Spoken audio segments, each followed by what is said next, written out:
Pola makan menyimpang ini dapat menyebabkan rendahnya berat badan dengan sangat ekstrim dan dapat mengancam nyawa apabila tidak ditangani dengan segera. Kali ini kita akan membahas mengenai anoreksia nervosa, salah satu gangguan makan yang mungkin saja terjadi di kalangan remaja dan dewasa muda. Walaupun jumlah pengidapnya memang tidak terlalu banyak, namun gangguan ini sangat perlu diwaspadai. Karena jika tidak ditangani dengan baik, bisa saja mengakibatkan penderitanya mengalami kematian. Saya membagi topik ini ke dalam 2 video. Di video pertama, saya akan membahas mengenai pengertian, gejala, dan penyebab anoreksia nervosa. Sedangkan di video kedua, saya akan membahas mengenai pencegahan dan penanggulangannya. Anoreksia nervosa atau biasa disebut anoreksia adalah gangguan makan yang ditandai dengan rasa takut yang berlebihan bila berat badan bertambah, dan terjadi pula gangguan persepsi pada bentuk tubuh. Penderita anoreksia terobsesi memiliki tubuh kurus dan melakukan berbagai upaya untuk mendapatkan bentuk tubuh yang ideal menurut mereka. Mereka akan berusaha keras membatasi porsi makan seminimal mungkin atau menggunakan obat-obatan pencahar atau penekan nafsu makan, atau mungkin berolahraga secara ekstrim. Pola makan menyimpang ini dapat menyebabkan rendahnya berat badan dengan sangat ekstrim dan dapat mengancam nyawa apabila tidak ditangani dengan segera. Apa saja gejala atau ciri-ciri orang dengan anoreksia nervosa? Secara fisik, mereka akan kehilangan berat badan yang ekstrim, sehingga mereka tampak sangat kurus dengan berat badan yang tidak ideal. Mereka akan mengalami kekurangan asupan protein, mineral, dan nutrisi penting bagi tubuh mereka. Mereka juga berpotensi mengalami gangguan pada sistem pencernaan, tekanan dan peredaran darah, gangguan saraf, gangguan elektrolit, gangguan hormonal, gangguan kekebalan tubuh, gangguan bahkan kerusakan pada organ vital seperti jantung, ginjal, dan juga otak. Tulang keropos, gigi rusak, kulit kering, anggota tubuh bengkak atau kebiruan, rambut menipis atau rontok, mudah lelah dan kedinginan, mudah terinfeksi, kejang-kejang, bahkan pingsan tanpa sebab adalah berbagai ciri yang mudah terjadi pada kasus-kasus seperti ini. Anoreksia dapat menimbulkan berbagai komplikasi yang cukup serius bila tidak ditangani, bahkan bisa mengakibatkan kematian. Secara psikologis, mereka juga mudah merasa rendah diri, mudah tersinggung dan marah, cemas, atau depresi. Mereka terobsesi dengan bentuk tubuh dan berat badan, mereka takut berat badannya naik, bahkan terjebak dalam kesalahan persepsi, sehingga mereka tetap merasa gemuk meski berat badannya sudah di bawah normal, atau merasa makan banyak meski hanya makan dalam porsi kecil. Mereka juga mungkin mengalami penurunan daya ingat, serta kemampuan beratensi dan berkonsentrasi. Sebagian penderita mengalami ketakutan dalam berhubungan seks atau mengalami penurunan gairah seksual.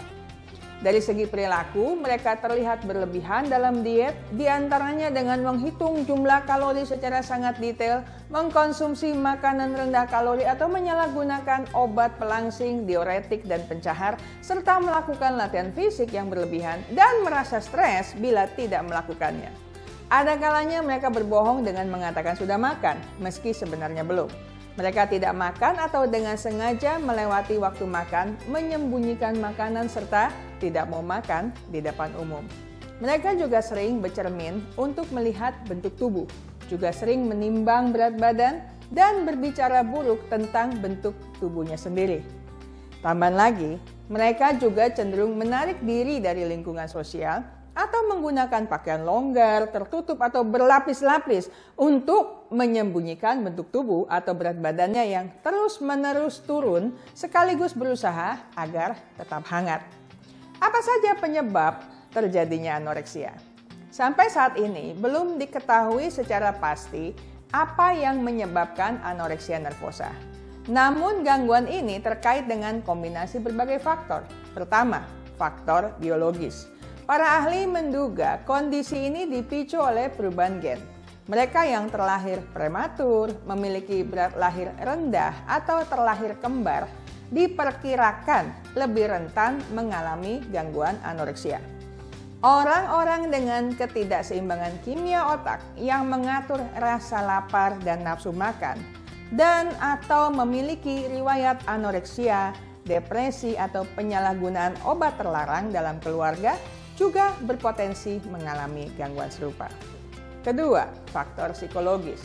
Sejumlah penderita pernah mengalami peristiwa yang menyebabkan trauma, seperti misalnya diperkosa atau mengalami perundungan, terkait berat badan atau bentuk tubuh. Mereka juga sepertinya sulit mengungkapkan perasaan, tidak menyukai bahkan benci dengan tubuh sendiri, alias memiliki citra tubuh yang negatif, rendah diri, serta menerapkan standar tinggi dalam segala hal, termasuk mengenai tubuhnya sendiri. Serta mereka juga mudah merasa stres, cemas, kesepian, depresi, dan marah, khawatir berlebihan tentang masa depan. Ketiga, faktor lingkungan. Lingkungan keluarga yang tidak harmonis karena komunikasi yang kurang baik, sering bertengkar dan sulit mengatasi konflik rumah tangga, makin mendorong individu untuk mengacu pada norma dari luar keluarganya untuk mendapatkan penerimaan. Celakanya, budaya modern memandang kecantikan atau ketampanan, kesuksesan, dan kekayaan terkait dengan tubuh kurus. Langsing tepatnya. Dorongan dari teman sebaya, anggota keluarga, dan tekanan masyarakat melalui iklan dan info di media elektronik dan media sosial bahwa tubuh langsing adalah sempurna dapat memperkuat keinginan untuk memiliki tubuh kurus, khususnya pada remaja putri dan dewasa muda. Saya selesai dengan bagian pertama dari video mengenai anoreksia nervosa ini. Di minggu mendatang saya akan membahas mengenai pencegahan dan penanggulangan anoreksia nervosa. Karena itu, subscribe channel ini supaya Anda menjadi yang terdepan untuk mendapatkan info-info yang terbaru. Ingat baik-baik, kesehatan mental Anda sangat berharga. Jagalah, pertahankanlah dengan sekuat tenaga.